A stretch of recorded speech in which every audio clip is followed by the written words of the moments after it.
好，我们直播开始啊！欢迎观众朋友们收看这一期北京对话 Willie and Eric 啊，欢迎二位。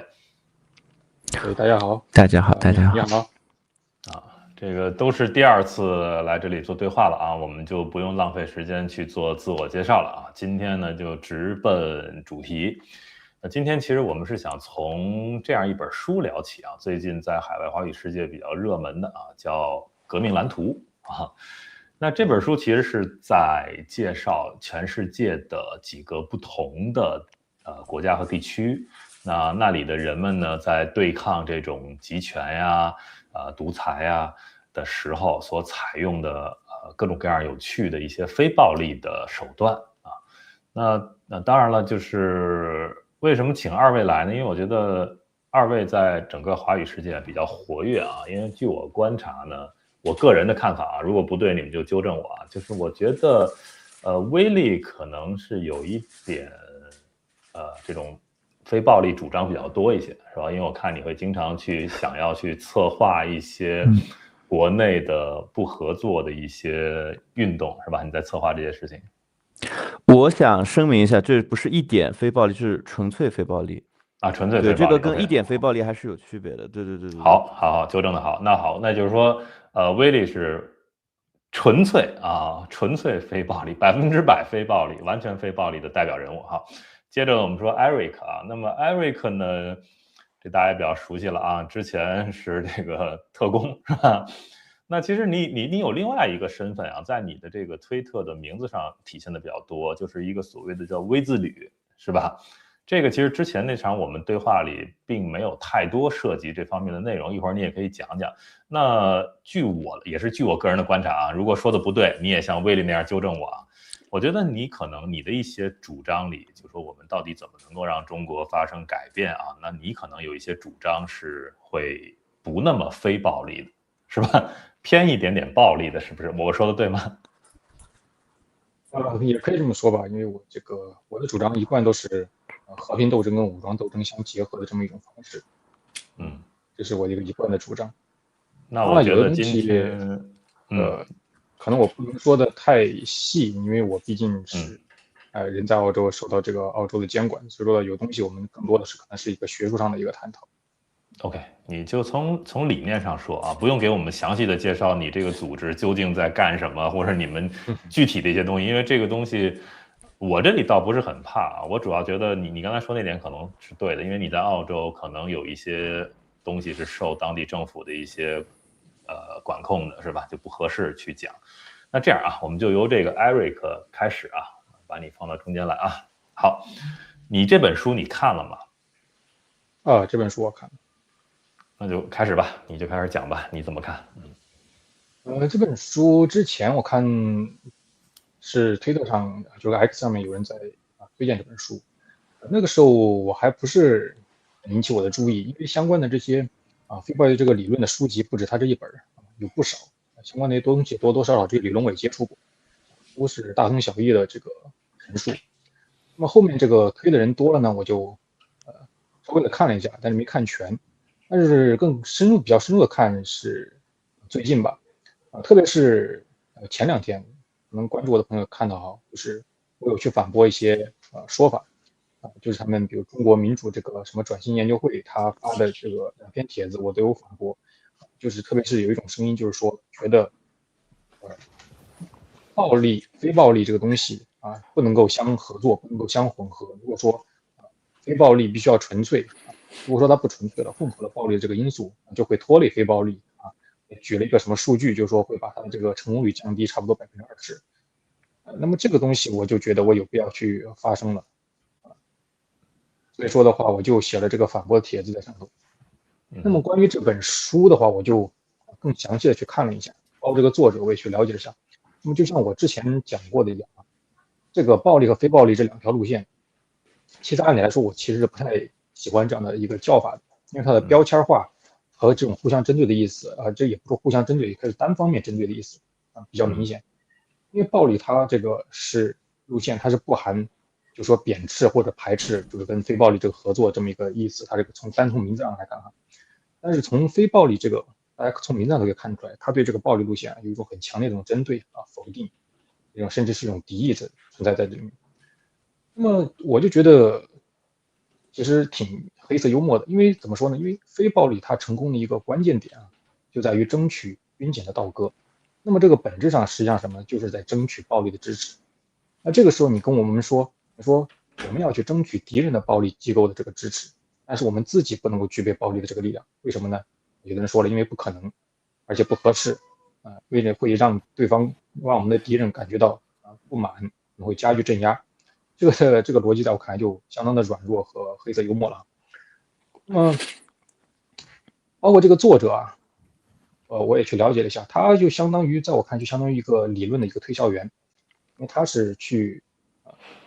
兜售和培训这个相关的这个理论和这个相关的这个骨干成员的，包括他声称了在这个塞尔维亚推翻米洛舍维奇的这个经历。那么这个经历实际上多多少少呢，如果你深究的话，是有一点点自吹自擂的成分在的。因为众所周知米洛舍维奇的这个倒台，实际上他的这个原因是多方面的，但是他的权力根基被动摇，众所周知，那是他跟北约这个军事冲突军事失败就已经严重动摇了他的权力基础包括后面他的经济失败。所以说他把这个推翻米洛舍维奇完全归功于这个非暴力运动这个实际上多少有点自吹自擂这个意思。那么这个作者本人呢，他其实也自己也承认了，他对一些趋势的预测其实是非常不是很靠谱的。比如说他在那个苹果手机推出来以后他就预言苹果公司会很快的这个破产那么这个预言也失败了包括我看他那个书里面用很大篇幅有很多章我还做了小节，好几个章节都在讲叙利亚和这个缅甸的例子他表现得很乐观就对非暴力运动在这两个国家这个前景表示很乐观。那么包括在那个叙利亚的时候，他还说过，他说他还很责怪这个当时的一些暴力主张暴力声音，他认为这些暴力的主张声音就是会使这个阿萨德下定了决心，从而使得这个国家的变革更加不可能。那么后面现实的发展历史已经给出答案了。那么叙利亚最终还是通过武装斗争推翻了阿萨德。那么缅甸呢，也没有像他想的那样子进入了一个长期稳定的一个通过非暴力运动进入一个民主一个建设。那么军事政变发生了，那么现在进入了一个内战还没有结束的一个状态。那么就像他的现实生活中，他的一些朋友会去征求他的意见，其实是为了获得相反的意见，征求他的看法。那么对他的朋友们来说，他的这些预测都是如此的不靠谱。那对我们这些某些根本不了解他的我们这些中国人来说的话，你又我就没搞懂这个逻辑，你正好去把他的这些预判的这些所谓的这个判断力奉为圭臬，奉为所谓的这个革命蓝图呢？它里面所列举的一些范例和一些这个数据在我看来，如果你深究下去的话都是有点不靠谱的我们举个比方来说，比如说埃及的穆巴拉克这个也是被他们作为一个范例来讲的非暴力运动的这个。那么这其实也是一个多重因素的一个作用的结果。那么即便我们讲到最后的这个街头运动这个街头运动实际上我们细看的话，它也是伴随着非常非常激烈的暴力冲突的导致了800多个人的死亡，6000多人受伤，上百个警局被烧。这样的严重的这个激烈的这个暴力冲突但是在非暴力理论者那里他们就是有意的淡化，甚至是闭口不谈，只是把它归结于非暴力运动成功作为一个范例。那么再比如说菲律宾的这个以前的马克思政权的这个倒台他们也把它归结为这个阿基诺的这个所谓的这个大游行把它归结于此。但是据我了解任何严肃的这个历史学家，他们都承认左翼的这种游击武装数万的这个武装人员在多年的这个打击下面持续的消耗了马克思政权的这个资源和威信。如果说没有这一层因素的话，那么后面阿基诺的这个游行成功的可能性也基本不存在。包括像很多一些数据包括我贴文里面也贴出来过，比如说看他的那个什么暴力因素对非暴力因素这个运动的这个负面影响他计算出来一些数据甚至精确到小数点后2位。那么我就想问，这些数据你是怎么计算出来的？通过什么样的模型计算出来的？这个我们在上大学的时候我们年轻的时候写论文的时候，我们很多人可能都晓得所谓的这个声边映照找数据这个搞论文到底是个什么样的一个情况，很多人可能都晓得。如果你没有经过这一套的话，可能还挺容易被这一些数据所唬住的。这是我所要说的哈，就是说非暴力运动，它实际上在实际操作当中，所谓的纯粹的这种非暴力运动，几乎是不存在，几乎是很难实现他们这种策略。但是他们往往会把他们会模糊一些相关的概念，把一切这个功劳归功于非暴力运动，把背后的一些关于比如说经济失败，比如说像地缘政治这个矛盾冲突包括一些暴力冲突、暴力威慑、政权的削弱和这个资源的分散等等作用基本上是一一的淡化和避而不谈。这我觉得就是一个很严谨的这么一个学术态度。我先抛砖引玉，先讲到这里。行，OK。那我们现在把这个话筒交给我们的这个100%完全非暴力的代表人物威利啊，你来说一说你对这本书的看法，以及刚才 Eric 的这一番话，你有什么看法？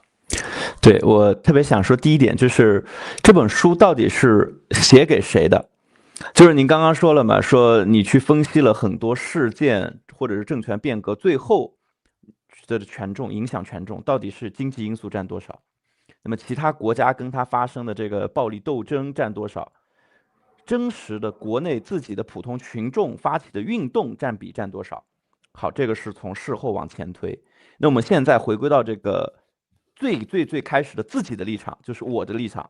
你的立场，或者是现在任意一个中国普通人的那个立场。我们回归到他身上，他身上有什么牌？我们打牌的时候，首先看牌面嘛，看筹码，有什么牌打什么牌。如果你说我们今天最好是用出对等的武力威慑跟他谈一个和平，他有导弹，他有200万解放军军队，所以我也要组建200万的民间军队，我也要去开发自己的导弹。我想呢，这个一是难度足够大，第二，这个立场可能已经是对于另一个政权或者国家来说的，这并不是对于在这个国家遭受他们的这个独裁统治系统性迫害的普通群众立场上可以拿得出的筹码和牌。我觉得这是第一点，就是看立场，大家站在什么立场看这个问题。然后你说非暴力怎么样？首先非暴力最重要的这个基础是什么？勿以小赢而不赢，每一个小赢都要去赢。非暴力最后决胜的时候，我不是去聊我们的手段到底怎么样，讲道义，讲国际的这个不是，最重要的是人数。所有的在非暴力对抗面前都是其次的。非暴力对抗所有的运动都在争取一件事情，就是支持者的人数。这个基数足够大，我们就能胜利；基数足够小，就胜利不了。你刚刚说的可能是一个导弹可以抵100万人或者怎么样，但是我现在要的就是100万人。我认为争取100万的支持群众比就是建立一个导弹，也不是真的导弹啊，就是同等威力的武力威慑这种构建能力的话，要简单很多。我觉得首先这是一个基础。那么如果我们最后赢法是以多胜少的赢法，然后我再回归到这里啊，既然是用这么个赢，那么我们就是为什么去聊刚刚你说到的，为什么去否定暴力原则，或者是在宣传口上否定暴力？因为这是个必要事件。我一旦去提倡暴力了，那就是这里面还讲到了《孙子兵法》，我觉得很有意思的。而《孙子兵法》你要赢的话，你当然要用以实击虚，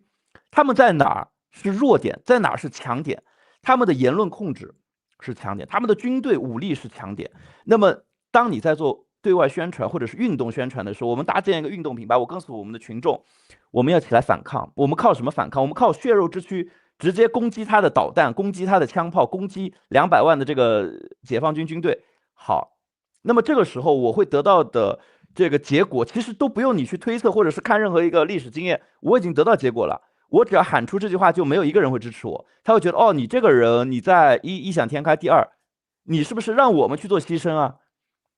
那么在这个事件上，我没有办法建立在第二条我说那个赢的基础上。我们需要以多胜少，我们需要足够大基数的支持者。我一个支持者都发展不出来。就是一旦我把暴力作为核心去聊的时候，你就会发现这个问题，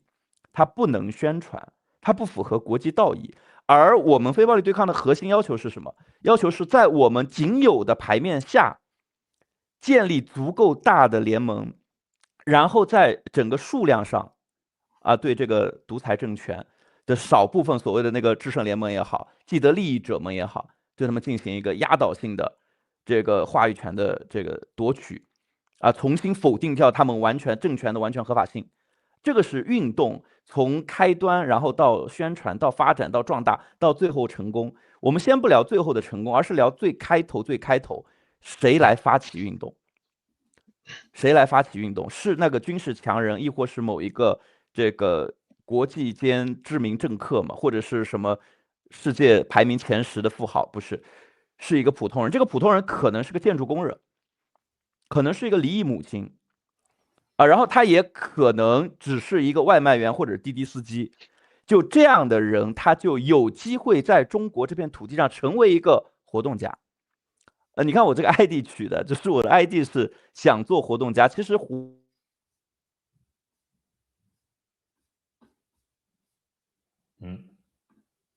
卡住了是吧？卡住了，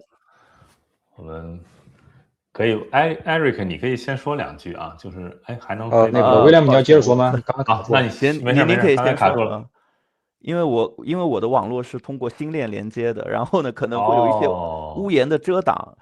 每个小时可能有那么几秒钟会跳那个抱歉。威利那边网络稍微缓一下然后 Eric， 因为你如果说太长了，我们好的，就是不知道从哪里去反驳Eric， 你可以先就之前威利说的这部分阐述一下你的观点。其实这个东西我们其实分好几层来看的。那么威廉姆其实是相当于跳过了前面一部分，然后直接就跨到了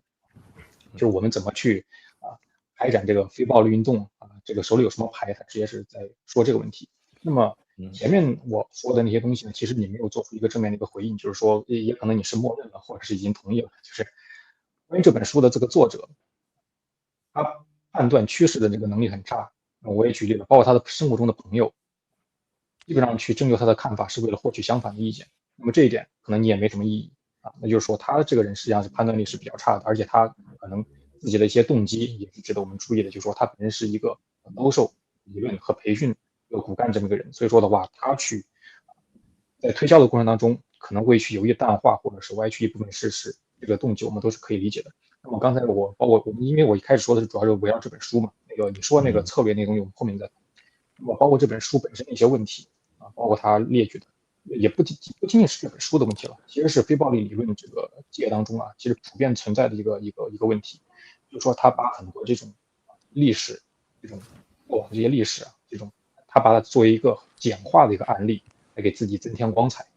增光添彩的那个东西。实际上你细究下去的话，有的东西是站不住脚的，包括一些数据可能都是比较可疑的。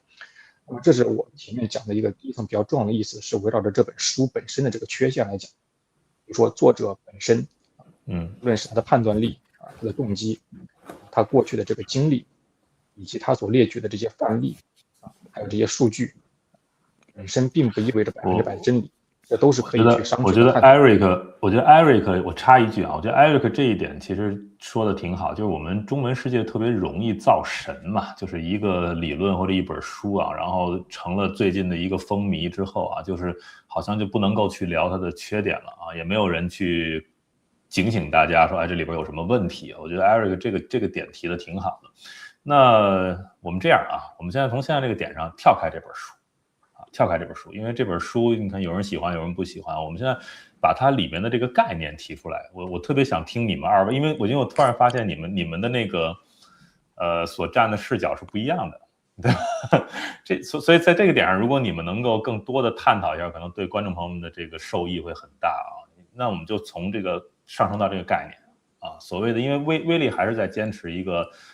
100%的非暴力，对吧？那我觉得 Eric 其实他也不是100%的暴力，我们不要做这种对立我觉得 Eric 的观点是说，暴力和非暴力的一种融合的状态，就都要有，对吧？各有各的作用，是不是？那但是，从这个点上 ，Eric 你可以再多说一说你的理念。这个其实也不仅仅是一种理论的主张这个其实我们去翻过往的历史现实的话，这个实际上是一种历史的现实，是一种现实生活中的一个普遍的现象。就是说所谓的纯粹的这种所谓的威廉说的那种100%的非暴力，在历史当中几乎是不存在的。几乎所有的这些颠覆政权的活动啊，基本上多多少少都伴随着暴力冲突啊，甚至是流血事件啊。所以说的话，从历史和现实来看，混合才是它真正现实本来的面目。所以说这不是我一个理论主张，它只是一个现实中真实发生的一个事情不管我们的主张是什么样的。那么至于你们在宣传的时候说我们要100%的要保持非暴力，要跟这个暴力我们要保持距离，我们不能提暴力，这个东西其实我是理解的。就像我一开始我也本身我也并不想就说你们把这本书推出来或者是要造成什么的，其实我也本身我也不是很想批判，因为我一贯是支持这个非暴力去覆盖一些暴力之外的一些空白的。那么你们做一些宣传呢，或者做一些活动，我其实某种程度上原则上是支持的。说实话，你们即便是去宣传这本书去造成，我一开始也并没有想反驳。那么只是到后面的话，你们这个有的人是直接在针对我们来了，针对这个我们提出的一些主张，就是敌意比较明显。那这个时候我就不得不站出来回应了，对不对？因为这个两方主张实际上它都是在某种程度上在争取一些支持者。那么我也有必要去做出回应，对不对？这个所以说我就去好好的检视这本书，把这本书的缺陷，然后告诉大家这本书的这个作者有什么问题，经历有什么问题，观点有什么问题，事实这些有什么问题我会举出来。那么至于像那个北京刚才说的这个概念那么这个其实是一个很好的问题，因为我们在辩论一些问题的时候，其实概念是要先于逻辑的。如果说我们不把一些东西词汇一些东西的概念定义先把它立起来，把它厘清的话，那么后面的这些所谓的辩论实际上就有点南辕北辙，就互相扯各自扯各自的。是。那么像那个，其实我并不特别针对像威廉他说的一些，包括他在口号上或者明面上我们不能提暴力因为其实我也接触过他们非暴力的一些骨干吧，就是他们其实在内心上实际上是认同混合策略的，也是认同暴力的，但是他们不会公开的表示出来，他们会私下里比如说进行一个沟通或者一些配合，这个我都是可以理解的。所以说我一般在表面上我是不太会公开的去指责和批判非暴力运动的，我只在必要的时候做出回应。那么今天这场辩论呢，我也希望它不是一个特别吵架的一个场合，就是友好理性的这个一个讨论就行了。那么你说那些东西我其实是理解的但是你说的有些点呢，那你关于这个所谓我们暴力是不是要建什么导弹营是要跟这个200万解放军正面对抗这个东西就完全不是这样子。你可能是没有看过我过去发表的一些就是关于武装斗争的一些基本的一些观点，如果你看了的话，你就应该不会有这样的一个疑问。因为我觉得这样，那个 Eric 我们现在在这儿做一个事情，我觉得应该挺有意思的，就是由你呢先可能威力之前不太了解你的一些主张或者一些做法那你可以就是在你认为的法律法规的允许范围内，简单的介绍一下你的理念，就是说非暴力部分我们先不谈，那你的这些主张里面的暴力的这部分，你打算怎么做？因为不是说建一个导弹营，也不是要跟200万解放军去做对抗那你想怎么做？就是暴力这部分，你可以简单说一下，然后我们来看看你说完之后，威力怎么去理解，好吧？那我就提出一个相似的概念吧，一个类似的概念，我不知道二位有没有听说过存在舰队这个理论？存在舰队，你问威力有听过吗？威力，你有听说过存在舰队这个理论吗？您可以解释一下。也就是它是相当于什么？它就是简单说一下吧，就是我有这个舰队，我保持这个威慑力，对你的后勤，对你的其他一些关键的场所保持这种打击的这种能力，你是这种威慑，牵制你的资源，但是我不跟你正面决战，我的这个舰队只要存在，那我就达到了我的战略目的，实现我的这个一些想要实现的一些东西。那么实际上武装斗争跟这个东西是一样的，特别是在初期特别弱小的时候，它就写的上就相当于一个存在舰队的一个作用。我只要存在这里，就相当于手上有了一张牌。就你刚才讲的打牌嘛，如果说我们打牌，我跟共产党打牌，那我手里只有非暴力这张牌，这可能不是一个很好的一个很理智的一个选择。那么我手上同时有非暴力，同时也有暴力，各种各样的牌我都有，我的胜算是否会更大一点？那么我只需要发展一支小规模的小型的地下武装，有一些破坏，小一些东西，它实际上是用大家都能听懂的语言，就比如说是3分军事，或者是7分的政治或者宣传，它实际上政治上的宣传这种心理战的这种影响，它实际上是更大的。我的意思就是说，通过这样一种存在，一种影响，它实际上是更多的是要诱导国内的一些变量，引发更多的一些变量。就像孙中山的这个搞辛亥革命一样，他在边境搞的这些十次起义，你说真的对清廷有多大打击吗？没有，但是他动摇了人心，对不对？他形成了一种革命的预期，就说清廷有人提着脑袋要跟他干，要干革命，要干掉他，那么他的合法性是不是成问题？那么他是不是能继续保护这个秩序，维持秩序，是不是能保护他手下这些人？那么这就形成了一种革命的预期，形成了一种他可能会垮台的一种预期，也有总的来说一种革命的预期，它就会诱发很多变量，诱发很多因素，比如说他内部的一些野心家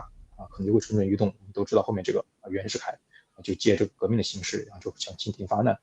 就是说，革命武装它更多的是一种心理战、一种宣传战、一种政治战，它的军事战实际上占比是很小的。它不需要特别在前期的时候，它不需要什么大量的需要什么导弹营需要什么武装，它只需要比如说让很多基层的这些人很多一些东西感受到他们是可以被触碰到的，不像以前那样子，政权完全保护了他们，他们可以为非作歹，没有人可以触碰到他们。首先要从心理结构上要改变这个东西，要形成一种预期。就说它是一个，因为我以前写过很多一些中国性的文章嘛，这里说可能是比较简陋的，也很话一漏万可能所以说简单的说，也就是用这个存在舰队的这个理论来做一个比方。所以说它实际上也是一个高度策略化的一个东西，而不是像很多人一听你这个搞暴力，你是不是就是要搞很多这种正面冲上去要放枪放炮的？这个不是的，包括我们自己的实践，像以前非暴人说，你看你们几十年都没有人放一枪一炮你们也不可能再建立什么这样的武装，中国境内你一建立起来的话就会被打掉因为中国的这个监控是非常厉害的。但实际上我们通过这个现实操作，我们可以包括对比，我们可以看到实际上恰恰相反，和很多人的直觉关系上是恰恰相反的。很多人觉得搞非暴力可能流的血会很少，牺牲会很少，但实际上不是这样的。因为非暴力运动它有些天然的缺陷，我以前写文章也讲过，就非暴力运动它很容易被渗透，因为它很难要求要新加入的这些成员通过一些投名状，而这些投名状可以超越特务工作的底线。因为我以前是搞特务工作的，我知道特务工作底线在哪里，我可以用超出他们工作底线的这个投名状去测试他们，来筛选人。但是非暴力运动不行，非暴力运动在我之前的工作经历当中，我非常直观的一点就是它是非常容易被渗透的，这是其中一点。它就是实际上它造成这个牺牲很多人一加进来可能很快就暴露了，然后就会坐牢，甚至是失踪之类的。它实际上它的这个牺牲比你们想象的要大。那么相反的我们搞地下武装，因为它的风险极高，所以说它的保密性、纪律性也是极高的。那么像我们这1-2年的这种实践情况来看的话，我们基本上没有什么牺牲，没有什么暴露。这就是不同的路线所带来的这个不同东西。你们大家可能是违反大家直觉，大家觉得你搞暴力肯定是要流血，肯定有很多牺牲，实际上不是这样的。因为我们极高的策略性和纪律性，实际上恰恰我们暴露的人是最少的。但是非暴力运动天然就容易被渗透，它很容易被侦破，所以更别提你说的那个要形成很多这种人了。在中国当前这个数字集权的条件下你别说全国了，你仅仅是一个省串联不同的市、县市，你要想动员起这些人来，都非常非常的困难。在现在数字集权条件下，几乎可以说是不可能。如果说你不采用特别严密的这一套地下这种组织的话，行，我们通过艾瑞克可以先说到这儿我们让威利说那个消化一下，来反击一下你怎么看？你怎么看艾瑞克刚才这一番话？我觉得这倒不是反击，因为在我看来，这可能也是整个大的非暴力框架下的一部分。因为我们讲的都是战略战术上怎么让这个政权形成恐惧，怎么让群众感受到有人站在他的同侧，在推翻这个政权而做努力。包括你说你可能会愿意宣言出更大的代价，不死不休。我觉得这个都属于，就是我们的界限好像在刚刚可能是因为跟主持人有关这个主持人呢故意把他这个界限划成了这个暴力和非暴力的界限，然后而忽略运动本身，因为我们在聊的是运动本身。其实我认为这是重点。为什么呢？因为我们运动是有明确的目标，然后是在堆叠运动的方法，建立运动的品牌。这个主持人呢就把这个重点放到了非暴力和暴力的这个界限上，但实际上我觉得这不是重点。一个书中提到这个星链又卡住了。这个马斯克这个产品还是得那个再迭代一下马斯克这个产品。等缓一下吧，等一下他这个。抱歉，我这个猫都跳到我身上了。没事，继续。我 OK 了，其中提到了非常具体的一个策略，他说我们为了争取群众的支持，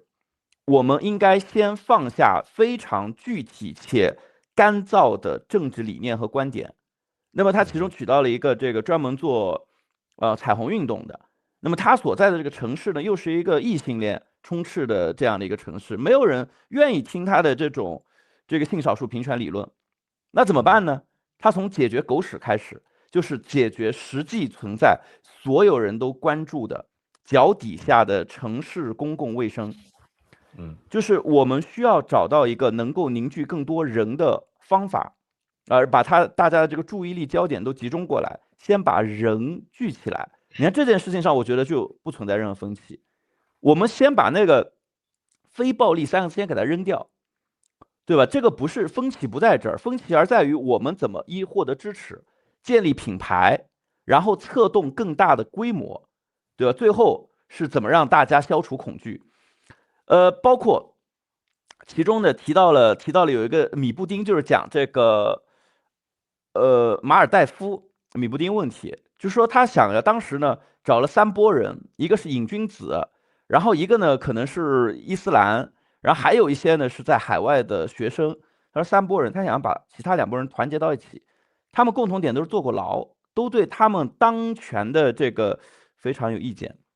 可是能这样子集合吗？发现集合起来很困难，因为即使跟他有共同创伤或者立场一致的人，但是有其他的问题存在。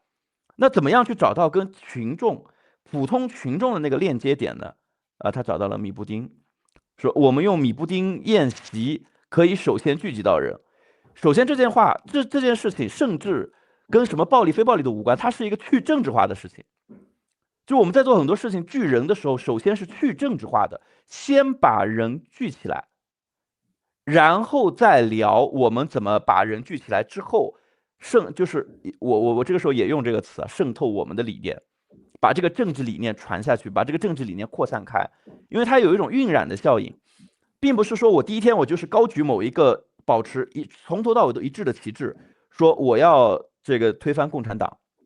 然后所以呢，我的所有政治理念都是围绕共产党做什么，我反对他做什么，然后以此作为一个坚定的反共斗士，所有人都在跟我这儿做反共提纯，谁反的最纯，我就支持谁，然后我要让那些已经反的人跟我凑在一起，变成一个同温。那么这件事情很大程度上就变成了自嗨，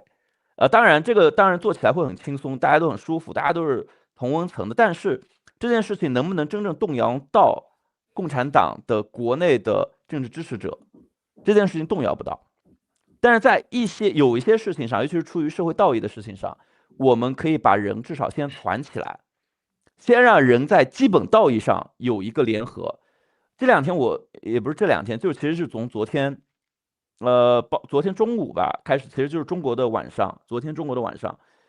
邓蓉蓉他们一家呢去警察局做这个信息核查，因为提到了他女儿这个许洛西当时的一个事件。这件事情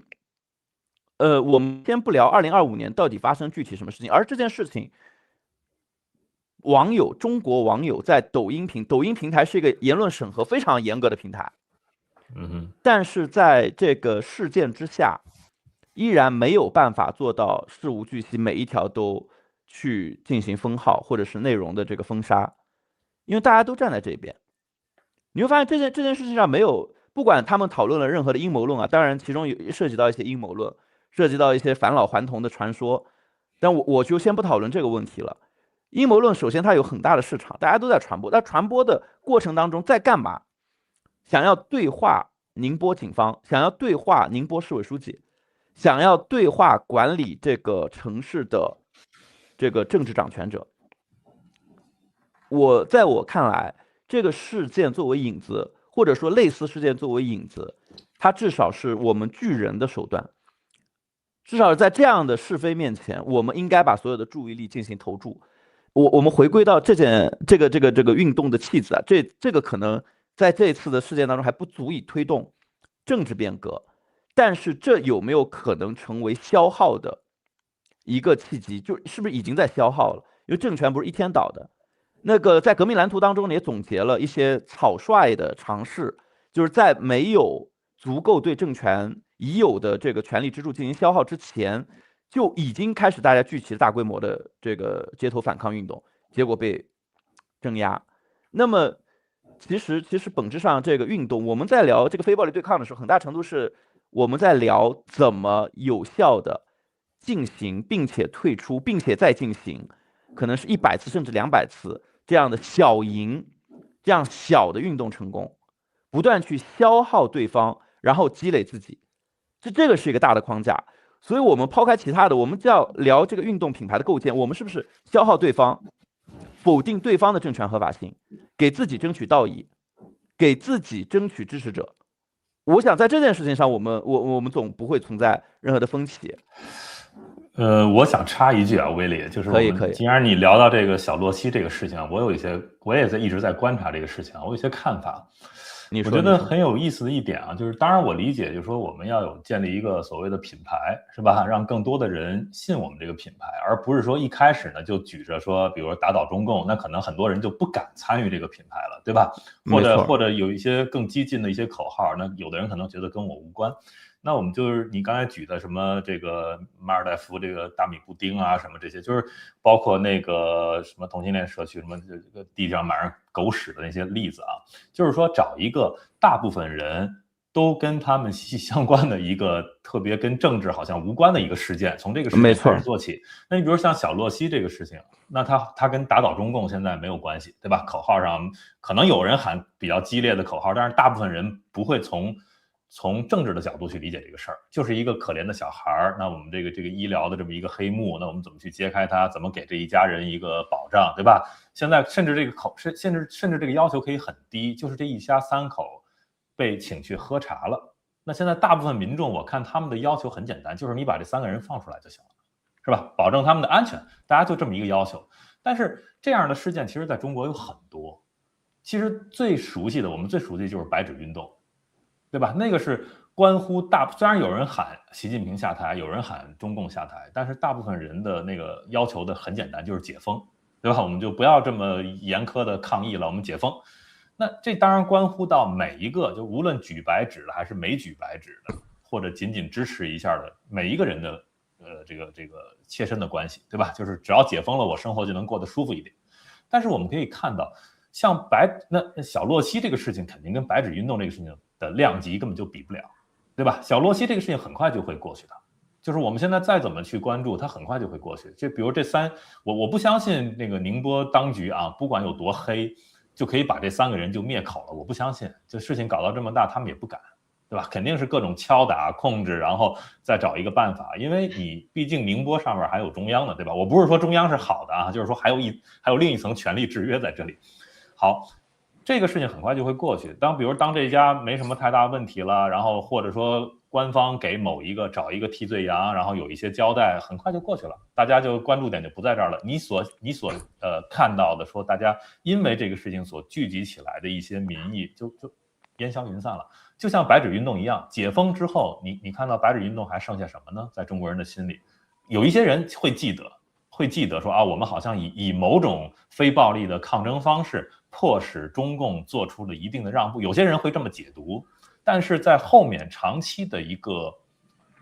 过程中，无论是官方的宣传，还是一些官方培植的自媒体的宣传，慢慢就会把这个事情变味儿，会有越来越多的原本这么以为的中国人，他就不会这么认为了，说是由于我们的努力让官方有了一个让步，对吧？这个叙事就变了。只剩下可能海外的一些所谓白纸运动飘出来的一些意见领袖或者一些那个年轻人还在顶着这个标签在做一些活动，仅此而已。他那个影响力又下来了，我们想的说聚集很大人群的这个基础又没了。所以这就有一个问题，就是我想问你啊，威利，就这个问题是，我们当然知道政权是可以消耗的，对吧？是可以消耗的，但是也许需要200年。也许需要300年，就是这样是可以的吗？你认为？就是因为我们可以看到每一次非暴力的事情在中国对于官方的那个消耗其实是极其有限的，因为你能消耗它什么呢？哪怕民心都思变啊，大家都想改变，但是你会发现他还是不怕你，就是你爱怎么想怎么想，对吧？你一个威力你怎么想，或者你有100万个威力这么想，中共都不 care， 就是你能动摇他什么呢？我想问你这个问题你怎么看？艾瑞克想说说 ，OK， 你插一句啊。我来帮那个威廉姆回答这个问题啊。威利啊，人叫威利。威利，就是这个事情呢，就是中国发生的这些很多这种突发性的这种事情啊，这种舆情，实际上你们作为反对派来说呀，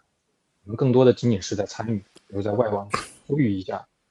敲字打字，你们只是在参与，你们没有去组织，更提不上领导。那么这你和那个所谓的这个革命蓝图这个书中刚才举的这个大米普京的例子是不一样的。大米普京这个例子，他举的这些例子是他们去组织的，他们去领导的，但是你们不一样，你们仅仅是边缘的一个参与者。你至于说到消耗的话，其实刚才北京说的是比较委婉的了。其实在某种程度来说的话，这种基层的这种小小的这种摩擦啊，这种动荡，它实际上是在给这个国家继续注入一种润滑油。甚至从反面来讲的话，它实际上是中共的这个统治实际上是更加牢固的，对不对？我们可以从这个角度去理解，就是说它实际上是使基层的这个机器这个运转，实际上通过这些小小的摩擦呀，吸取了经验教训，会运转的更加的平滑，相当于给它注入润滑油。你什么样的情况下才能够成为一个消耗呢？那就必须得是你们或者我们反对派，我们不仅仅是参与，我们是去组织了，是去领导了，是去通过这些运动吸取了经验教训，是去培养了骨干，是我们这方也在同时的在壮大，我们在后续在主导这个东西的叙事权，不仅这件事叙事权，还有后续很多很多的东西。但是这里面就有一点很欠缺的东西，这个是你所举的大米普京这个例子和这个中国的实际情况是不一样的。就是大米普京的这个例子啊，这个书作者他们这帮人呢，他们是很容易，虽然说也有风险，但实际上现实中呢，他们是很容易去组织、去领导这样的一个运动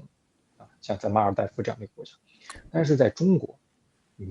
我们作为反贼，包括你们非暴力运动的，你们想去组织、想去领导，说实话，在目前阶段看是属于天方夜谭的那种事情。为什么？你们欠缺这个关键点，而这个关键点，无论是对你们非暴力运动也好，还是对暴力这个我说和平斗争或者武装斗争来说，都是一个前提条件，那就是严密的地下组织。你们没有，你们中很欠缺真正做地下工作或者有过地下工作经验的这些人。你们中国共产党搞情报工作是很厉害的，你们可以说几乎是完全不在这方面不是对手，所以说话你们现在是基本上是外人，插不进手。国内无论发生多少这样的事情，你们都会插不上手，就只能在边缘参与，你们没办法组织，没办法领导。好像你觉得这一次次是在消耗，没错，它某种程度上说，如果从更长远的角度来看，它确实是一种消耗。为什么？因为它在提高整个社会的一个道义的一个上限，或者说一个下限，就是说它在让人性或者让道德在某种程度上来说进行一个缓慢的复苏，这对共产党统治是不利的。你也可以说对它的这种统治是一种消耗。但是如果说你从现实政治博弈的角度来看，站在你们作为一个反对派，站在你们角度来看，你们实际上是一个局外人，你们没有严密地下组织，你们没有办法真正去深入其中，去组织去领导这个事情。这是我简单的说几句。OK， 威利，因为我特别想聊从书呢回到现实，我们刚刚聊的都是就是叫做愿景。我们怎么定位找到那个共同愿景，把人都聚集在一起？现在的中国现状，我刚刚举的例子，当然不恰当，因为我们根本没有建立运动品牌，我们根本没有就是所谓的自己的反对联盟，我们也没有像你所说的地下组织。所以就是好，我已经在中国，我已经产生了对政府的反抗情绪，我已经产生至少对宁波政府的这个反抗情绪。好，我现在需要一个承接，我支持谁？我有了反对者，但是我没有支持的人。就像你刚刚那个北京说支持小洛西了，好，但是邓蓉蓉一家被释放了，这个事情到此为止了。这个事情可能在这个程度上，因为没有对反对派的一个增益，所以它就不产生对共产党的一个消耗。我认为这个事情你们判断的没有问题。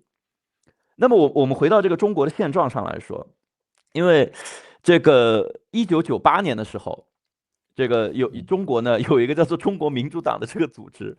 宣布建党，马上被抓捕。然后包括我们上个礼拜呢，跟这个就是徐文丽主席，就是最早的建党的那一批中国民主党的这个最早元老吧，聊这个天，聊天就是聊什么呢？聊这个海外民运为什么失败。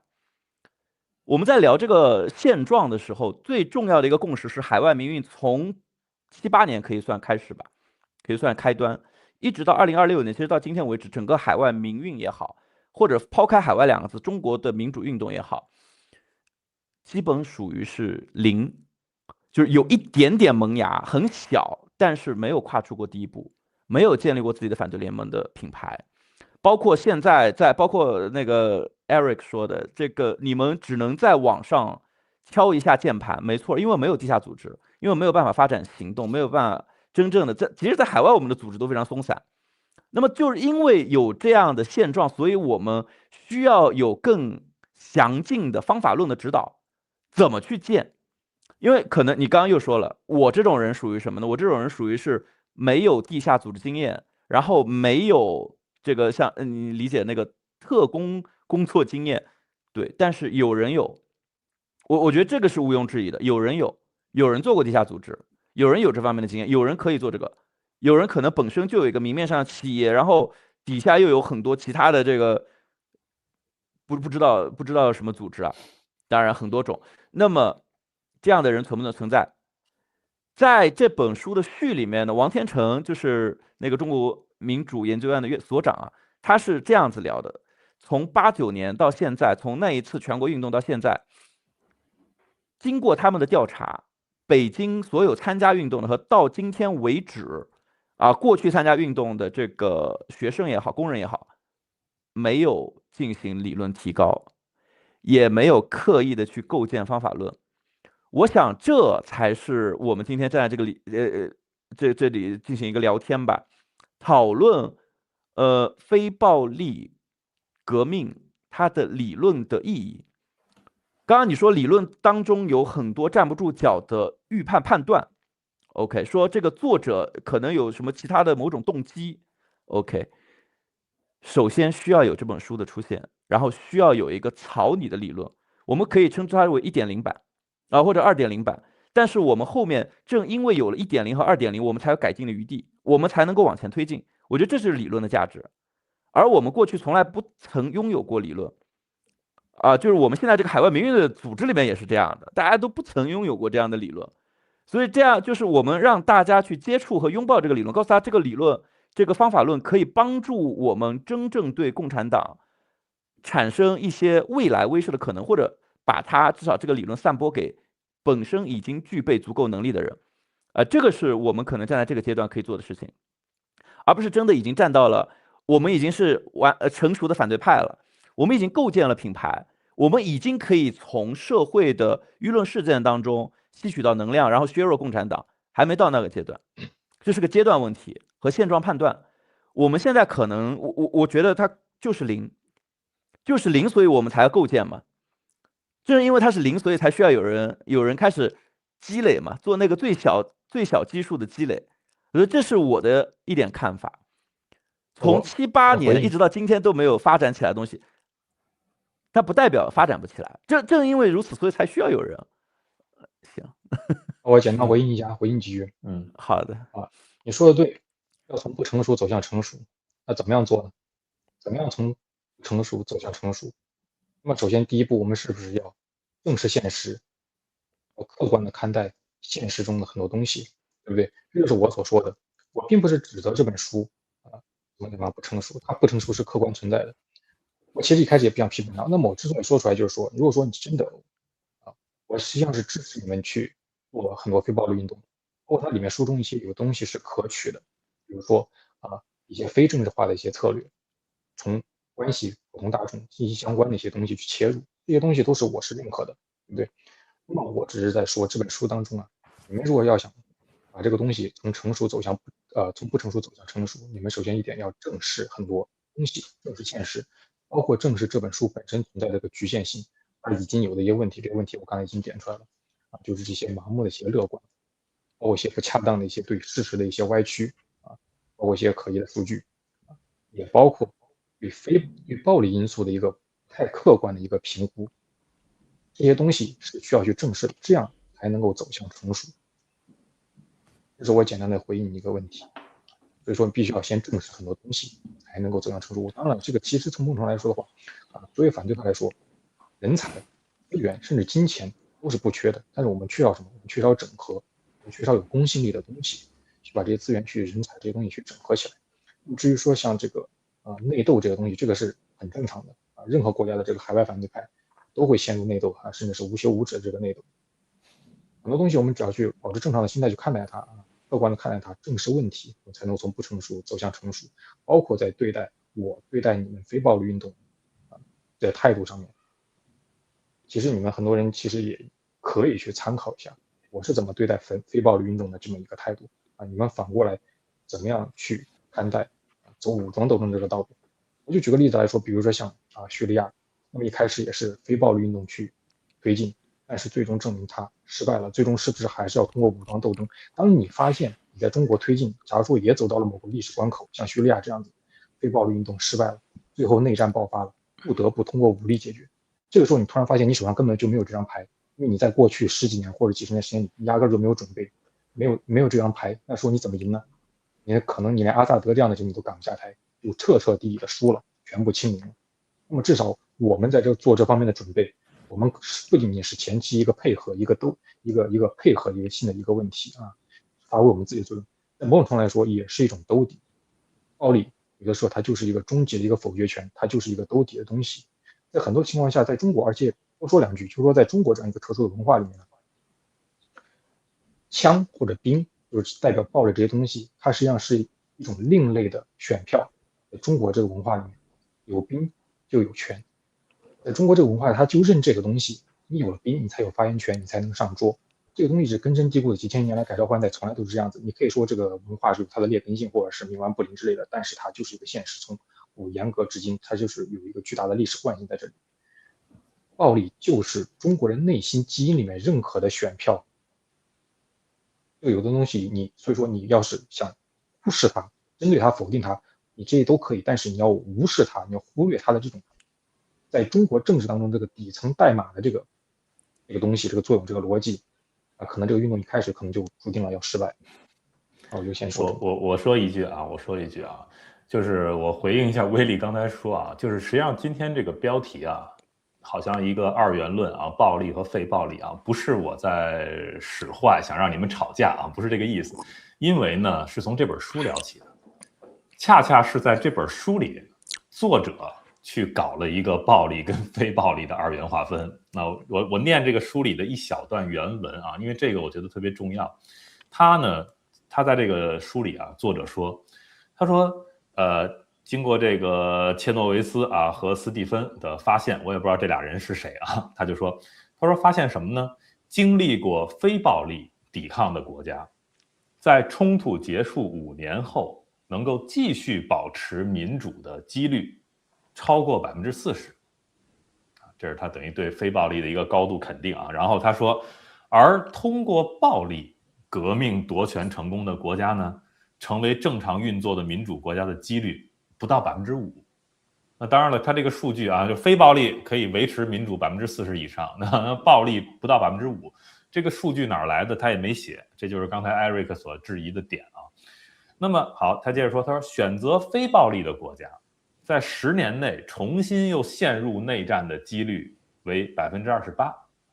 相对比较低。那选择暴力的国家呢，这个比例就上升到43%。他意思就是说，你们无论是用非暴力还是暴力去改朝换代去夺权，那么之后的事情，这个国家还能不能继续维持民主，或者会不会重新又陷入回这个内战？那么如果你选择的是暴力的话，那这个比例就会攀升所以他最后就说了，他说这些数据一致而又无可辩驳他这么说所以如果你希望获得稳定、持久和包容性的民主变革，那么非暴力就是行之有效的，而暴力则行不通。所以他在书里这个话说得很死，就是说暴力完全行不通只有非暴力，他这一套理论才行得通。所以我们今天讨论是从这个点上来的那么好，我想问威利一个问题，就是说刚才 Eric 解释呢，他也支持你们非暴力的一些做法，但是呢，他认为在某些关键点上，那你可能暴力有它的一个效果，或者说它是一个兜底的一个 option。那么你怎么看待？因为你刚才说了，你是100%的非暴力啊。那么对于这个暴力的这个选择或者暴力的这种占有一定的比例吧，那你认同吗？首先，我觉得还是分阶段。就是如果我们真的是今天已经彻底的物质富裕了，大鱼大肉了，我们可以开始挑三拣四，我们需要设定一个饮食标准，我们要35%的蛋白质，35%的碳水。好，但现在如果我们的状态是非常的饥饿，已经3天没吃上饭了，这个时候，你有一顿饭摆在面前，啊，它可能是一个你非常讨厌吃的这个羽衣甘蓝，但是它告诉你可以吃饱。在这个阶段的时候，你去跟我讨论，因为这本书里面如何做了划定，或者说你去质疑它的统计数据，而说他给出的方法论，给出的这个羽衣甘蓝不好吃，所以我不吃，我活活把自己饿死，我宁愿饿死我也不吃这个羽衣甘蓝，我觉得这是不合适的，还是阶段问题。在这个阶段里面，你还是认为现在的海外的这个情况，这本书很重要，这个就像这个当然很重要，因为这个分歧点根本就不在这儿。就是他书里面聊了这点，但根本不在于我们这个阶段对于讨论中国问题的时候，我们根本不到这个阶段去聊这个分歧的时候，因为现在的所谓的暴力选择和非暴力选择其实都是一无所有的状态。我想用一无所有来，行，那你是保密状态，说不清楚。那在我看来，现在可以从手边拿起来最近的这个能填饱肚子理论，能够马上着手的进行的反抗，只有非暴力对抗。目前来看是这样的。那么我找到一个滴滴司机，我找到一个外卖员，他因为对他的工资而不满意，他因为他对于他的工时而不满意，我们找到了共性和讨论话题。我告诉他，我们有1、2、3、4、5、6种手段，有机会可以让更多对此不满的人加入进来。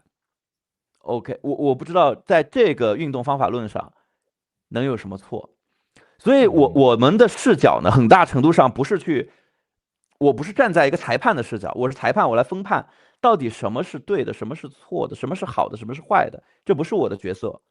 我的角色你可以理解我是一个这个捡垃圾吃的这么一个角色，就是我或者这个不好听，我们不能这样，我们得赢。赶海。刚刚退潮，我跑过来赶海，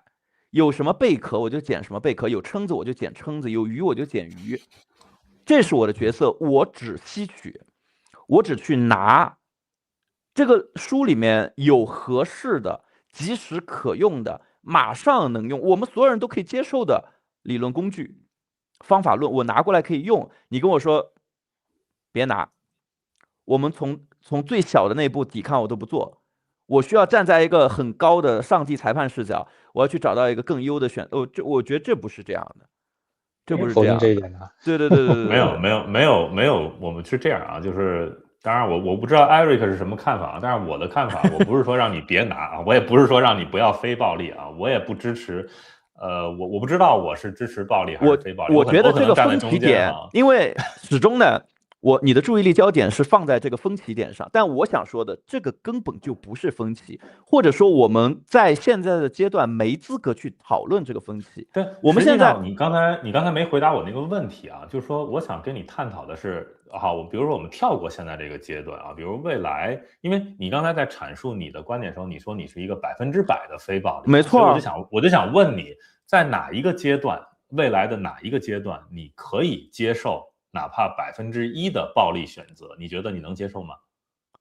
这个选择就不在于我了，这是历史会自己做出选择。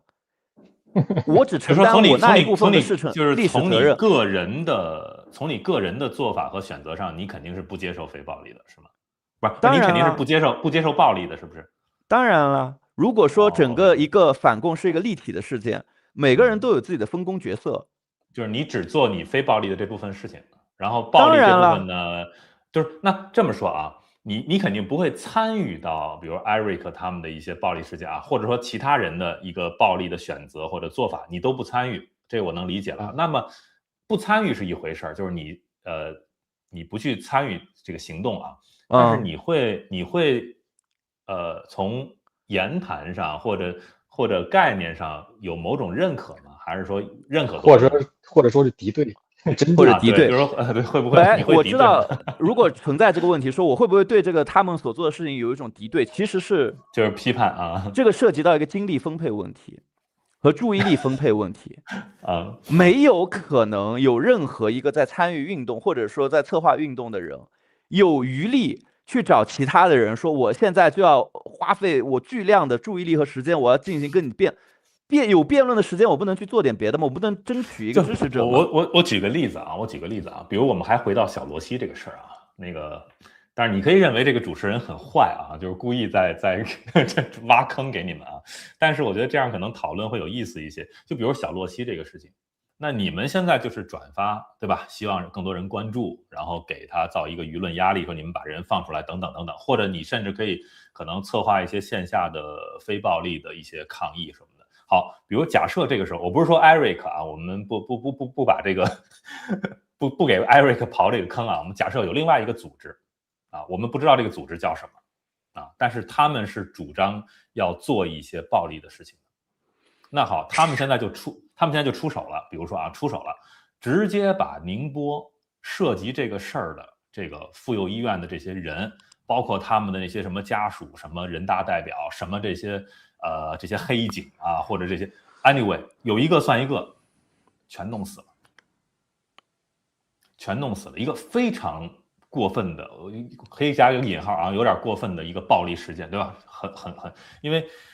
我们还是讲究程序正义，对吧？还是讲究这些东西。但是这个组织就是把这些人弄死了。啊，这个新闻我们都会看到，对吧？这是一个巨大的新闻，如果发生了，那么好，威利，你会怎么评价这个？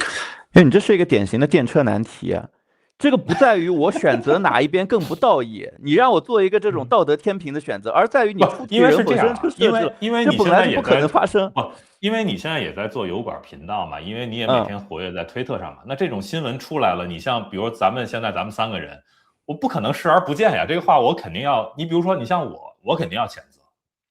我就说我北京啊，我这个北京不静音的频道，或者我在推特上，对于这种行为我肯定会谴责。对吧？我不会第一时间说好，干得好，漂亮，然后就大快人心，活该。我应该大概率不会说这样的话，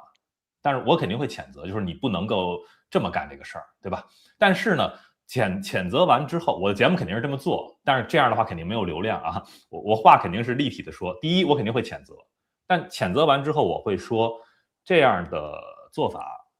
实际上也起到了某种效果。对吧？起到了某种威慑，我们要看一看它后续的影响会是什么。我大概会这么去做这个节目，所以我想问你会是什么态度对于这么一个事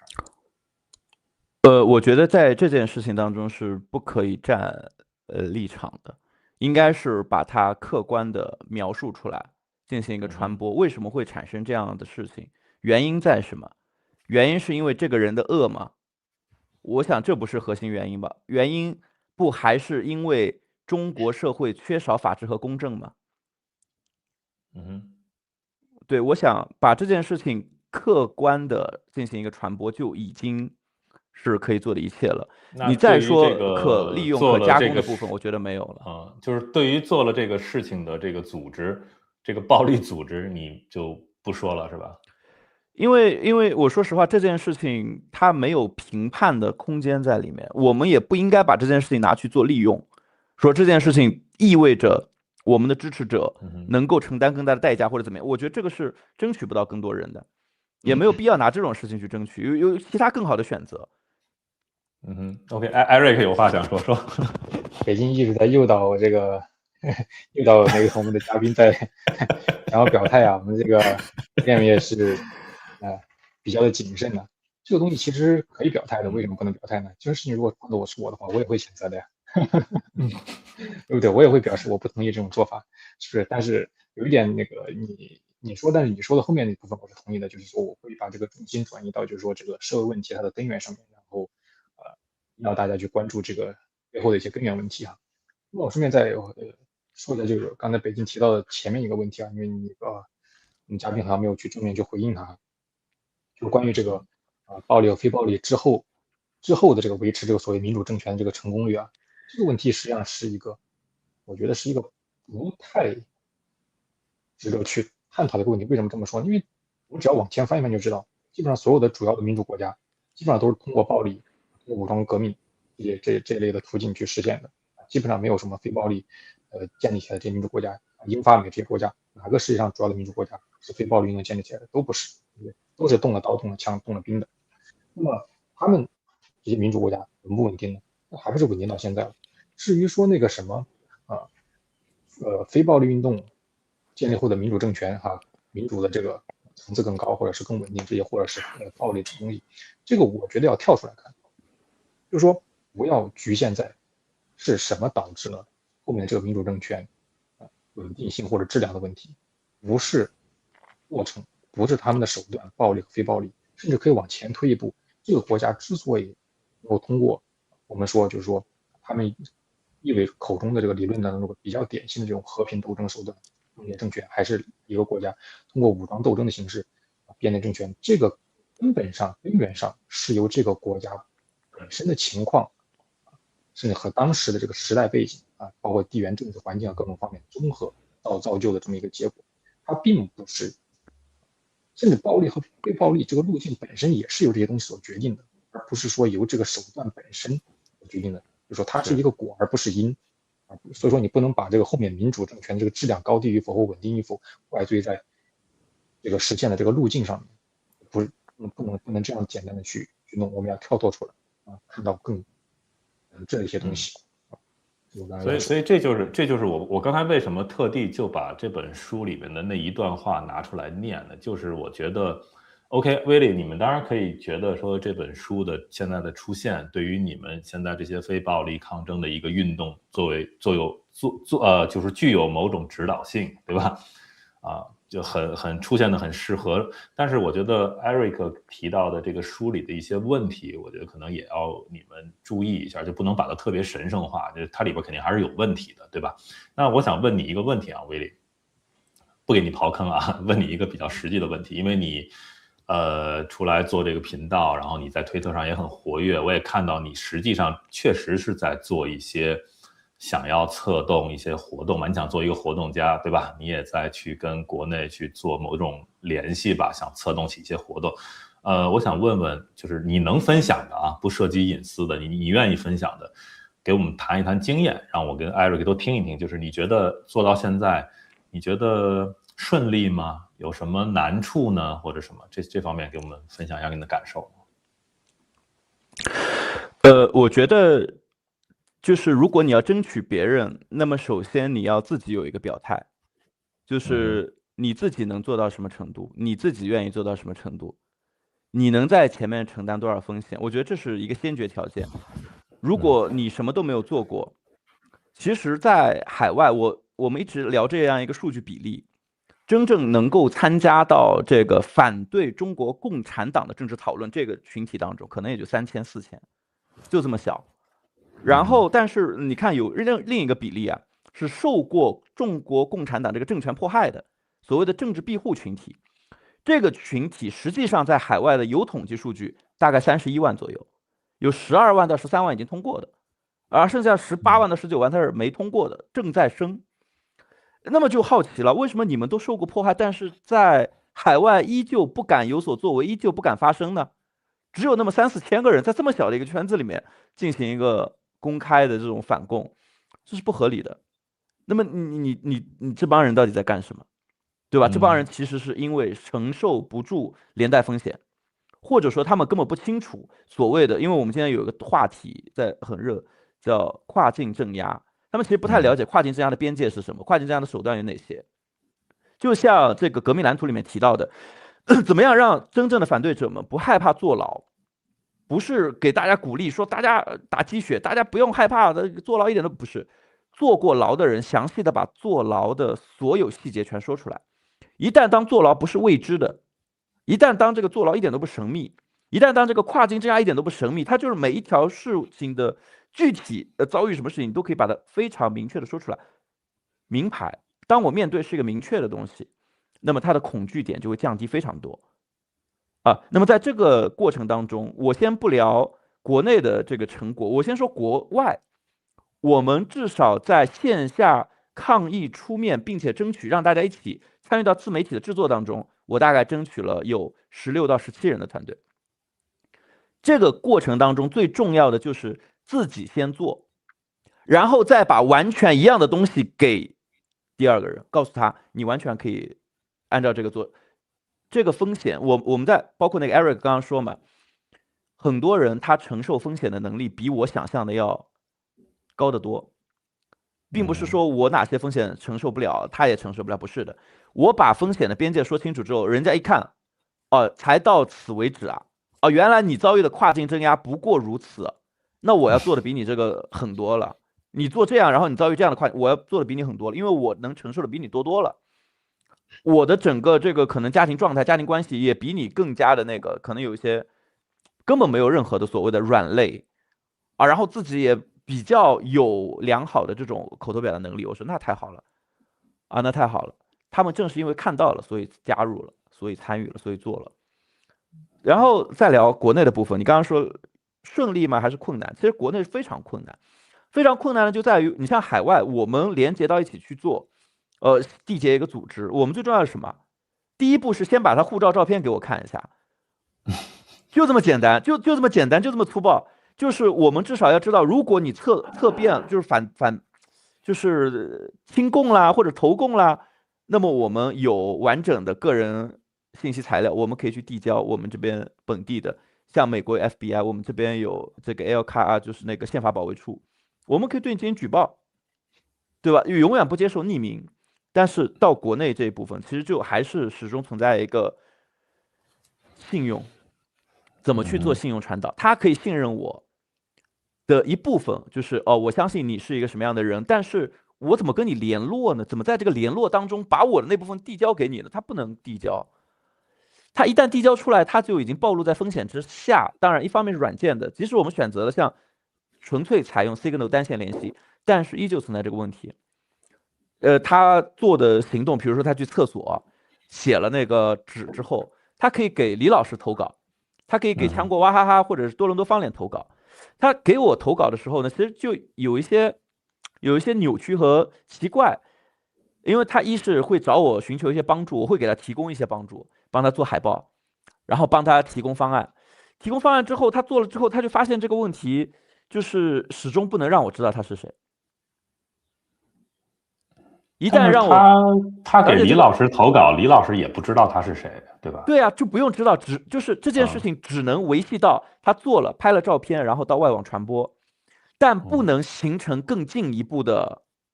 连接关系，就变成我们可以把这个事情再进一步，我们可以共同策划一个新的事件，是不是能够复刻气红在重庆的投影？我们在海外也投影了，海外投影根本不是目的，海外投影的是领事馆。我们当然在一定程度上刺激了领事馆的人，但是国内呢，国内怎么完成一次投屏？国内怎么样真正让这个政权的尊严或者威严，或者是他们的那个受到一些损伤？这个是我们在讨论的一个问题。我们就那么在这个问题上呢，就很多技术难点没有办法解决，所以这个是一个很大的困难，就是我们真正想要复刻海外的行动回到国内。在执行上面，包括执行人的风险，包括执行人对我们的信任和我们能力的技术能力的一个到位吧，这个都是巨大的困难。但唯独回到最开始，就是能做的是什么？能做的至少是维持住自己的信用，不要让信用。OK， 差不多正好卡住了。我觉得Eric 可以真的可以回答一下威利刚才的这些困惑啊，因为他刚开始出来做这种策划活动什么的，你可以说一下你的看法和经验之类的。刚才你说的有一个点哈，就是说国内的这些活动，我就想问一下，就是为什么一定要知道对方的身份才能够形成进一步的链接呢？这里面有什么必然的逻辑关系吗？我认为没有。也包括像我们这边的人，我们在国内的这些成员，他们很多人的真实身份我也不晓得，而且我是刻意说明了，我不需要知道你们的真实身份。包括像我举一个例子，包括像我以前参与过的这个中国社会民主党，他们以前的这个主席刘国凯之所以被逼宫下台，就是因为他在策划行动的时候，别人最后指责他是他出卖了这些人或者因为他的工作失误导致这些人被捕。所以的话，这个有的时候你知道他的身份不一定是好事。那你知道这个人他说他问题了，他出事了，或者他什么什么朋友什么出事，他说是你出卖了他，你怎么否定？他说他只有你知道他的身份、他的名字、他的照片，你怎么否认？你怎么一下子就能把你搞臭，对不对？或者是把你这个在组织里面逼宫，让你辞职，你怎么去应对这种问题？或像我在当局内部工作的时候，我们在内部我们也是有话名的。如果我们要去签什么经费的时候，我都是用我的话名去签领这个经费，去报销一些东西。有的大领导他是不知道我的，可能他是不知道我的真名的。当然了，其实他内部是个草台班子了，有的他可能确实知道的，但是他设计这一套东西，这套话名，他就是为了防止，比如说有的高级的警官他叛逃了，或者是把我的名字供出去了。对，他中间是有这么一套设计的。中国共产党也是这么玩的。那么你们搞地下工作，你们搞国内这部分的时候，你们为什么一定要知道国内成员的这些身份才能形成进步连接呢？我认为没有必要的这个逻辑关系。在某种程度来说的话，出于地下工作的这个客观规律的需要，某些情况下你们是不需要知道对方的这个真实身份的。像我们这种情况的话，比如说我们去让这些人去做投名状，去搞一些事情，我不知道他的身份，那你说会不会形不成紧密的联系？他说退就退了，说退出就退出了，没有相互之间没有什么太深的羁绊，无所谓。因为这个东西它本身斗争过程它就是一个筛选，你就是要筛选那些意志最坚定的人，活动能力最强的人。那些人他说退出就退出了，这种人你有必要去知道他的名字吗？你知道他的名字对又有什么好处呢？当然也有好处，这个是比较一个残酷的一个革命逻辑但是另外一个话题，就比如说想涉及到坐牢，那么坐牢的话，那么从道义上来讲，我是不支持大家去体验坐牢的，因为它有可能会对你的身体和精神造成不可逆的损害这是我个人站在个人道义的角度去这么去讲。但如果你是站在革命的逻辑来讲的话，革命是需要更多人去坐牢的。为什么革命需要新兵？新兵从哪来的？新兵其实就是从当局的镇压当中来的。所有人都是从上学、结婚、生子、工作这么一步步普通人的这个链条这个路径走的。你必须要打断这条逻辑，打断这个路径才有可能转变成运动，转变成一个反贼一个反对派，一个革命者。那么这些东西靠谁来完成？就靠当局的镇压靠你当局把这个人投入到监狱里面。所以说我们看到过往的历史当中的时候，有的革命逻辑就是这样子，他去诱导镇压，或者诱导一些东西让他们去坐牢，一些大学生什么的结果他们出来变成革命者，因为他们原来的人生的路已经回不去了这是一个革命逻辑和个人道德的一个相冲突的地方，这是多说了几句。那么至于讲你刚才说那点，我的回应就是，你其实没有必要一定要知道对方的真实身份，除非是到了后面某个阶段了，你这个人他活动能力很强，他需要在组织当中晋升到某个骨干或者是领导层次，那种阶段下，你有可能需要知道他的真实身份。那在此之前很长一段时间实际上就是考验期，一个筛选期。我这么说的话，你可能应该大概知道我大概要表达什么意思。很简单说这么几句。确实也不到那个阶段，我们更多的其实是保持联络，其实一直在蛰伏期，或者说就是我们这个联络也相对比较松散，有的时候更多的是交流理论方法，也只能停留在交流理论方法。然后呢，有一些朋友会交流他跟身边的人是怎么样做这个渗透或者是这个渲染，让大家了解他的政治理念，一点点让大家提起那个找到那个政治的注意力焦点吧。因为很多人还是刻意的对政治有所恐惧，刻意的避开对政治有所关注，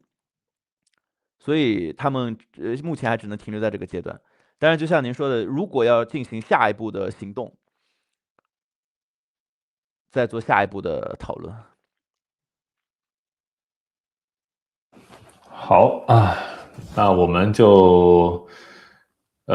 回到今天这个主题我觉得无论是聊这本书呢，还是聊你们各自的理念呢，我们时间差不多我们做一下聊最后的部分，好吧？就是你们各自呢有什么想要去阐述的、想总结的，或者还有没有想要问对方的啊？我们再聊一轮，我们就结束，好不好？那你们谁先来？你先来吧。在这本书里面呢，提到一个主义，叫做报效主义，就是说我们在应对这个独裁统治的时候，不管是什么样一种反抗形式，消除心中的恐惧是第一目标。我们需要想到各种办法去消除集体恐惧，不仅是个人心中的恐惧，在自己身先士卒之后，还需要找到一个途径，让身边的其他人消除他的恐惧。所以提出了报效主义，我们需要让所有的政治严肃，或者是这种独裁严肃、独裁权威变得可笑可娱乐啊！我想呢，这也是我们最低程度、最低限度可以进行的一种不合作和非暴力的反抗。在我们嘲笑、嘲讽或者传播这种笑料的时候，已经是迈出了非常重要的第一步。我们已经可以在更宽泛的意义上称之为我们是一个反抗联盟的成员。好，就这个 Eric 有什么想说的吗？你赞同这种做法吗？其实这个书当中的很多一些方法论，其实我是支持的，我是赞同他们去尝试的哈。其实我是一贯的这个主张，我是赞成一些和平斗争的一些东西的。那么具体到他这个所谓的这个报效主义啊，我只说要提醒一点哈，因为我也看了这本书，它有的东西可以去尝试，有的东西你要注意它在中国的一个独特风险。比如它里面举了一个例子啊，在那个广场或者在车站什么地方通过接吻啊来进行反抗啊，很多那个青年男女在一起接吻。那么这种东西啊，你在这个国家可能是可以的，那么警察可能会束手无策，但是你要放在中国就不好说了，因为中国它是一个相当成熟的一个镇压体系，一套统治规则，它是要把人打成原子化的，它是在你聚集的这个苗头出现的时候，它就已经要开始动手了，它是属于杀鸡用牛刀那种，它不是说什么我用一个什么非政治化的一个理念就能够随随便便的去把人聚集起来，没有那么容易，在中国没有那么容易。他不看你是用什么理由，政治的还是非政治的，包括像这个重庆的猫狗事件一样，他看的是你你组织，只要你的人有聚集起来，有组织化的倾向，他就要把你掐灭在萌芽状态。这是他一个预见性的一个东西，所以说它会导致你们很多这个非暴力运动的这些策略啊，可能在一开始就会受到遏制。这个是你们是需要去注意的这么一个事情。那至于这本书呢，我最后的一个观点跟我之前的观点是一样的，它里面有可取的，也有不可取的，它有它自己的一些非常值得参考的一些东西，去尝试的一些东西，去借鉴的东西，但是同时它本身也有非常严重的一个缺陷一个局限性在，我们不应该把它去神化，我们要让任何一个运动，无论是和平斗争的也好，还是武装斗争也好，要让它从不成熟走向成熟，都必须要正视现实，客观的看待很多东西，才能够决定你这个运动最后能有几分熟能够走多远。好啊，就如这个我们这个直播间里有人给我们评论评论我们三个是三个傻逼说了一堆废话。我不知道我们今天这场对话的那个具体意义是什么那当然我相信可能听过的观众每个人有自己的看法我觉得我们把一些东西说出来。OK 感谢那个 Eric 最后威利我就还想有一个小问题问你就是那你现在下一步你打算做什么呢？就是比如说以这本书来当成一个革命的蓝图是吧？来指导你的这个非暴力的组织和活动的一个计划是吗？具体比如说你刚才提到的再说一句比如你刚才提到的这个报效的这个效果是吧？用这种方式，一些喜剧一些可能跟政治无关的，然后让人们就慢慢其实像是消解这个恐惧嘛，对吧？人们对中共和对集权、对独裁者的恐惧，觉得好像也没什么关系我用一些好像也没有违法的，但是当然中共它可以给你扣各种帽子嘛，就像 Eric 提醒你们的，对吧？你觉得我接吻有什么违法，但是他就可以给你扣上各种帽子啊，聚众淫乱呀，或者什么这个寻衅滋事什么，对吧？你就给你抓进去了，你也没办法。所以我就想问你，你后面你实际上你想怎么做？我们实际上可能在最近或者更短时间内，重点还会放在海外的行动上，不管是去参与投屏项目也好，还是重新去整理、重新设计海外抗疫。因为你像其中提到了一个案例是这样的，去海外的4季酒店抗议，给4季酒店进行这个施压，很一样的逻辑。那么只要是中国的品牌对欧洲进行输出，什么小米呀、什么比亚迪呀，这些可能会重新变成我们抗议的地点，啊，重新给它进行施压的这个地点。这个我觉得是一，安全性上更安全；第二，我们可召集和参与的人数有更相同的处境，它可以更好的参考前面人经历过的那些所谓跨境镇压。而国内呢，我想的是还是保持联络的渠道，保持这个渠道的畅通。我想这个是目前为止能够保留的一个相对好的途径，而是先不要在国内做更激进的冲塔行为，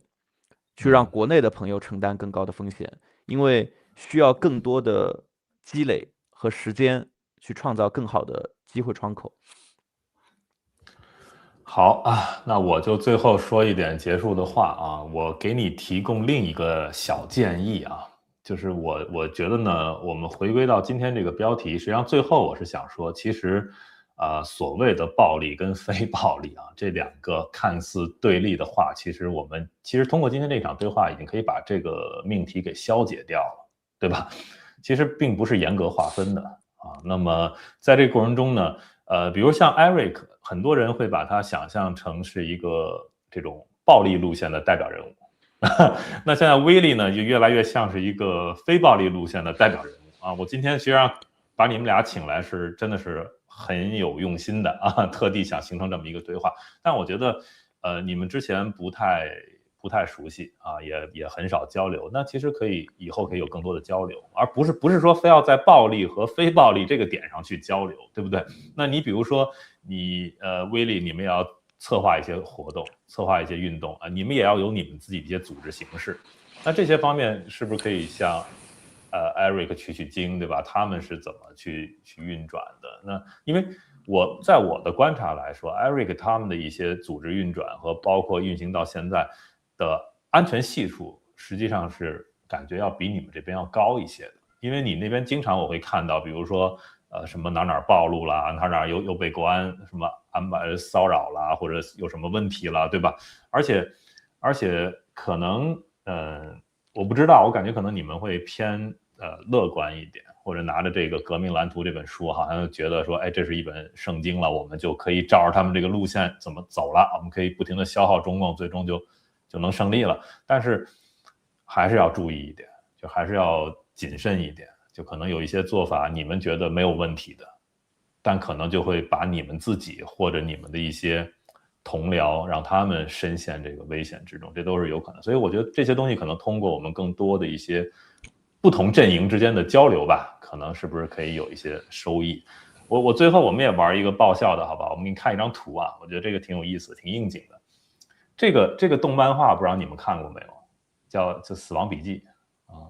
这日本的著名的《死亡笔记》啊。我们看就是这个，我就不废话了啊，很简单嘛，就是说这个死神有一个笔记本，对吧？这个写了名字那个人就死了，实际上就是有一个大的反派在里边啊，叫夜神月，他很厉害，因为他有死神的帮助啊。所以呢，这个怎么办呢？怎么能够让他这个罪行暴露出来呢？就靠这个世界，就中间的这个啊，叼着这个棒棒糖的这个叫 L， 就在这个里面，他是世界上最牛的侦探啊。那么好，智商完全在线的，因为他和这个反派以及所谓的死神啊一直斗，最后呢，当然了，他没斗过啊，所以中间的这个 L 呢就死了。死了之后呢，那还得有人继续跟这个夜神月斗，就把这个衣钵呢就传给了这个旁边这两个人啊，这黄头发这个人叫梅洛，白头发这个人叫尼亚啊。那这两个就是完全的等于算是他的徒弟啊，或者算他的弟弟啊，好，很厉害。但是他们俩就完全是两条不同的路径。你比如说这个黄色头发这个梅洛啊，他的就是相当暴力的路径啊，相当暴力的路径。然后这个白头发这个尼亚呢，就特别非暴力的路径啊，他们俩就是完全两条路，但是都在和那个反派斗。这个动漫，如果你们没看，我强烈推荐啊。它到最后的时候，实际上有一点小剧透啊，实际上是他们俩真正的联手把这个反派斗倒了啊。那这个联手的方式就是从逻辑上，从各种方面啊，严丝合缝的。实际上，非暴力和暴力，就他们俩不同的理念，都起到了积极的作用和效果。1+1大于2，才真正的斗倒了那个夜神月那个反派啊。当然了，中间这个前面已经死去的这个 L 呢，他所铺的那个路啊，留下的这些遗产也起到了很关键的作用啊。这就我想可能最后用这么一个，我们也讲一个爆笑吧啊，给你们分享一下啊。所以多交流啊，多交流，好不好？总结的很好，很有启发性。我去看看。OK 啊，那好，威利没有什么要说的啊？没有，今天就聊到这里了啊。那么好，感谢啊，感谢2位，感谢好的，拜拜，拜拜。